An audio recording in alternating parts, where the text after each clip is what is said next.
Hi friends, విక్రమార్కుడు cinema release అయ్యి చాలా రోజులు అవుతుంది. ఇప్పటికీ విక్రమార్కుడు గురించి చెప్పుకునే అవసరం లేదు. విక్రమార్కుడితో రవితేజ ఒక బ్లాక్ బస్టర్ హిట్ అందుకున్నాడు. ఈ సినిమాని దర్శక వీరుడు రాజమౌళి నిర్మించాడు. ఫ్రెండ్స్, ఈ వీడియోని చూస్తే నేను ఎవరు లైక్ చేయట్లేదు మరియు సబ్స్క్రైబ్ చేయట్లేదు.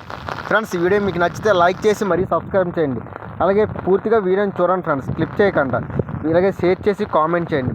ఇప్పుడు దర్శక వీరుడు రాజమౌళి దర్శించిన సినిమా మాస్ మహారాజా కెరియర్లో విక్రమార్కుడు సినిమా ఒక ప్రత్యేక స్థానంలో ఉంది. ఈ సినిమాను స్టార్ డైరెక్టర్ ఎస్ఎస్ రాజమౌళి తెరకెక్కించగా పూర్తి కమర్షియల్ ఎంటర్టైన్మెంట్గా చిత్రంగా ఈ మూవీ బాక్స్ ఆఫీసుల వద్ద హిట్గా నిలిచింది. ఆ రోజుల్లో పాన్ ఇండియా సినిమాగా రేంజ్ పొందిన సినిమా విక్రమార్కుడు. ఎన్టీఆర్తో సింహాద్రి సినిమా ఇంకా విక్రమార్కుడు పాన్ ఇండియా రేంజ్లో ఉన్నాయి. ఈ విక్రమార్కుడిలో రవితేజ డబుల్ క్యారెక్టర్లో ఉంటారు. ఈ సినిమా బాక్స్ ఆఫీసుల వద్ద ప్రేక్షకులకు ఆకట్టుకుంది.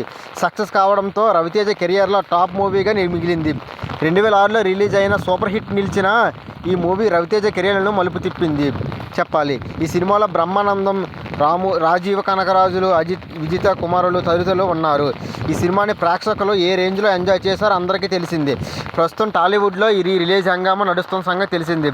తమ అభిమాని సినిమాలలో నటించిన పాత్ర సినిమాలు కొత్త టెక్నాలజీ జత చేసి మళ్ళీ రిలీజ్ చేయడంతో అనేక సంతృప్తి ఒప్పుకుంది.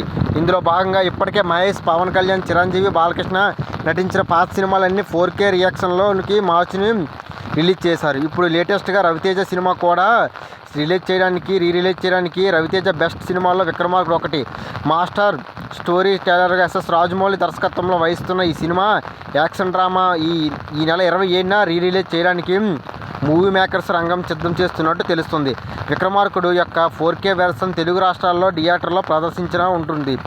మరిన్ని వివరాలు త్వరలో ప్రకటిస్తానని మూవీ మేకర్స్ వివరించారు. మరి ఈ సినిమా రిలీజు ఎలాంటి విజయాన్ని అందుకుంటుందో చూడాలి అంటున్నారు ఫ్రెండ్స్.